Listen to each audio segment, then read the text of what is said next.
Good morning. I hope you are having a great morning. Hope you're having a great week. Hope you're having a great month. This month's almost over. It's nearly April. I think after the next couple of days, we're going to start.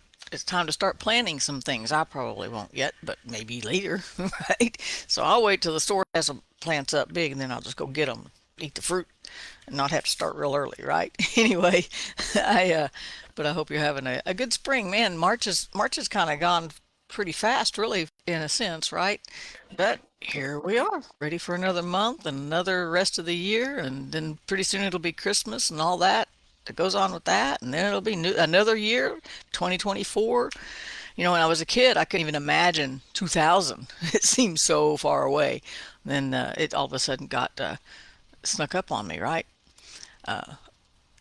So we'll see how that all goes, right? Anyway, I hope this is working right. I switched over to the Cox Wi-Fi hotspot because my internet doesn't stay on. If you know a good internet provider, one that can really provide the high-speed internet in Oklahoma, I'll be interested to know because I need something that's more reliable because this isn't very reliable. Anyway, and that's just one thing. So I don't know about you, but it seems like lately there's just been one thing after another.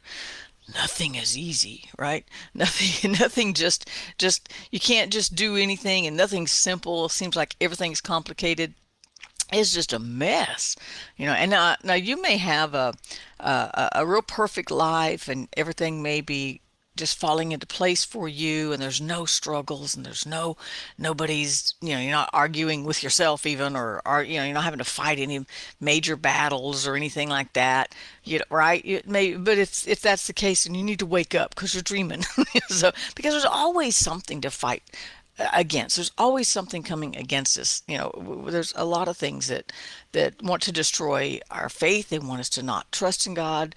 They want us to not to get our eyes off of God. Just like Peter in the storm, he was walking on the water until he looked at the storm and looked away from Jesus. He probably didn't even think, "Oh wow, dude, I was walking on the water." Right when he got back in the boat, he probably went, "Oh." I really walked on the water after he got over being afraid there, because when he looked at the storm, he started to fall. Well, and so, it's so easy to get distracted and to get off on and looking at what's going on around us and get our eyes off of Jesus, right? And off of the word.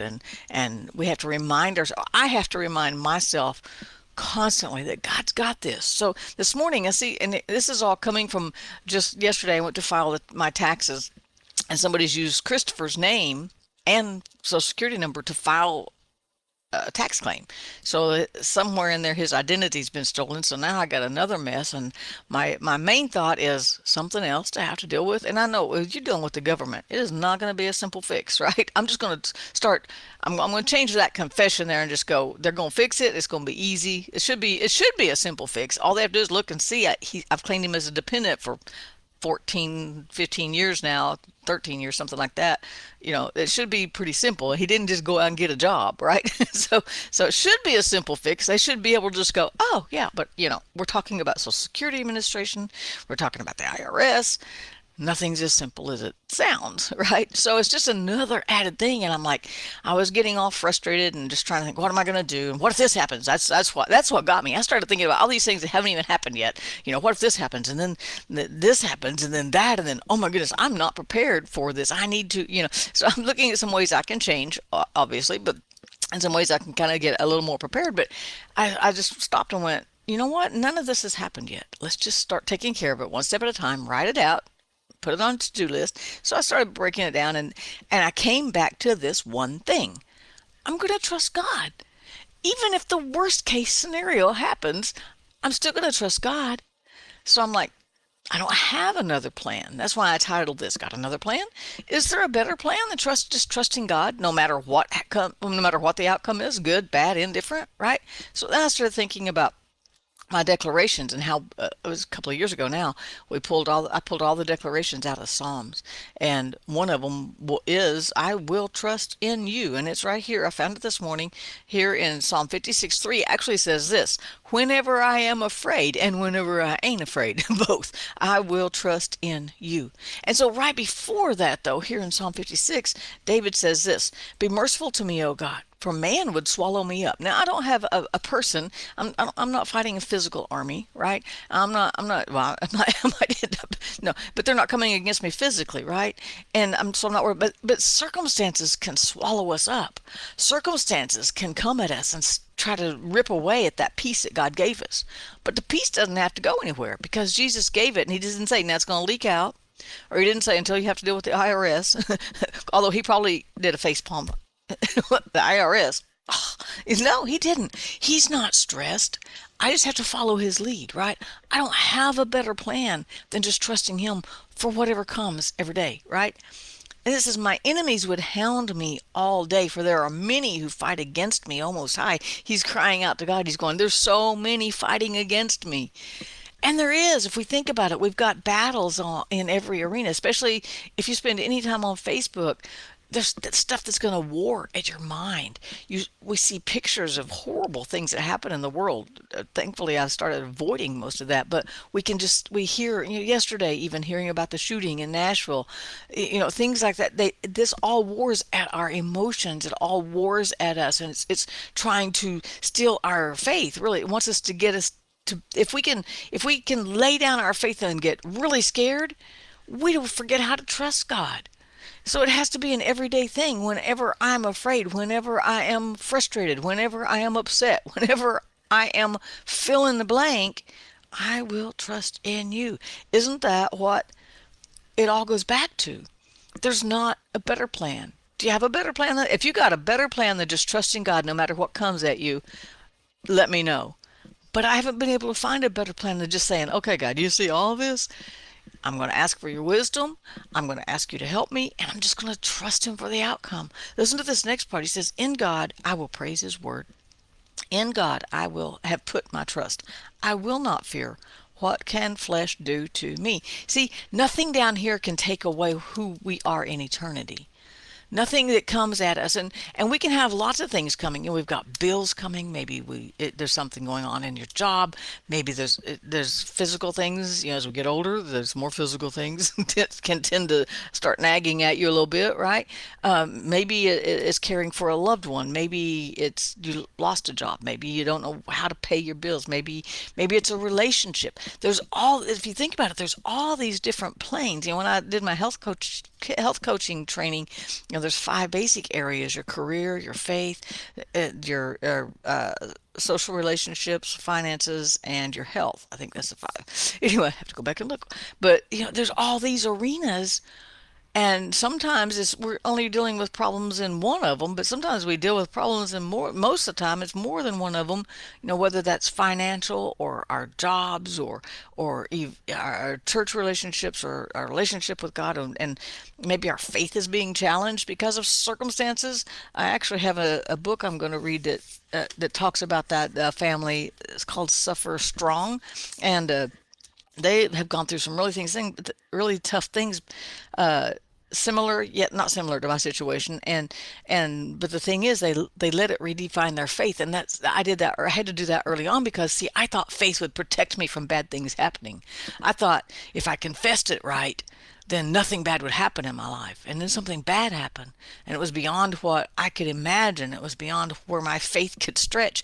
And then I began to realize that all of our Bible heroes, they all faced stuff, right? There were Joseph was thrown in the prison. There was Daniel in the lion's den, the 3 men in the fire. There was Moses faced the Red Sea when he brought the children of Israel out. Jesus was crucified. Paul said, I have a thorn in the flesh and I really want to get rid of it, but God keeps telling me His grace is sufficient. There are heroes because they held on to faith in the middle of hard stuff. There's not a better option. You got a better option? That's the title of today's devotion. Is there a better option than holding on to Him no matter what's going on? And see, but the thing is, my enemies hound me all day. Yeah, there's stuff coming at our minds all day, especially if we're on social media much. It may come at work. It may come at church. It may come while you're out somewhere. It may come while you're looking at social media. But there's always stuff hounding us, trying to get us to get our focus off of God. And again, I'll liken it to the storm with Peter. Peter wouldn't have walked on water by faith had there not been a storm. And sometimes it's those storms that motivate us to step out on faith. Sometimes it's those struggles in life that end up motivating us to figure out how to grab hold of Him. a little bit harder and hold a little bit longer and hold him a little bit closer. Because if without any opposition, we don't get stronger. Without any opposition, we'll just get fat and lazy. And I'm just being serious, right? We will. If without the opposition, then we just go, well, everything's all hunky dory. But like I said, if everything's all hunky dory for you, you need to wake up because there's something going on. There's always something, but there's all these, today with social media, with connectivity, with all the craziness in the world right now. I mean, just the world's just crazy, right? With all of that, there's something always hounding us. There's something always trying to vie for our attention, get us to distracted from the word. Now, let's just be honest. I don't spend all day reading the word. Of course not. I've got a lot of things to do, just like you, right? I spend maybe, I try to spend about an hour in the morning studying, reading, working on devotionals, different things like that. That's something new. And maybe an hour on, I didn't this morning because Chris had me up all night. Thank you. One of those other things that hound at us, right? And so, and then we go the rest of the day. And so the whole rest of the day, if we haven't hidden this in our heart, where we can just pull it up and meditate on it, or maybe you have it on your phone. Oh, no, my phone is. Maybe you have it on your phone and you can pick it up and read it at lunch break. That's maybe another 15, 20 minutes, right? And that's great too. But the thing is, we've got all this other stuff coming all day long and we're only given God's word 15 minutes, right? So that means that all day long we've got to hold on to what we got in that 15 minutes. Now let me say this.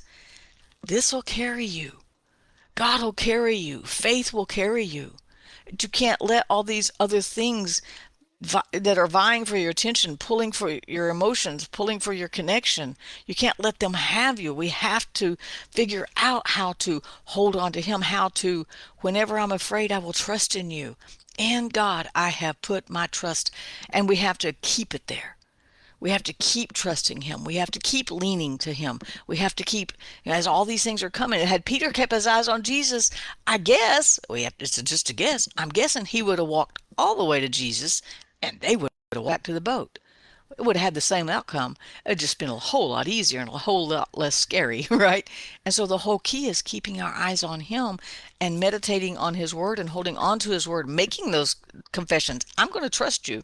That's going to be my own assignment to myself today. If you want to join in, that's okay. As a matter of fact, when I do my devotions for caregivers, when I end it, I always say, today I'm going to trust him, or today I'm going to remind myself of this. And then I'll say, will you join me? So my assignment to me today is when my brain starts running away going, oh my goodness, what am I going to do if they're not listening to me?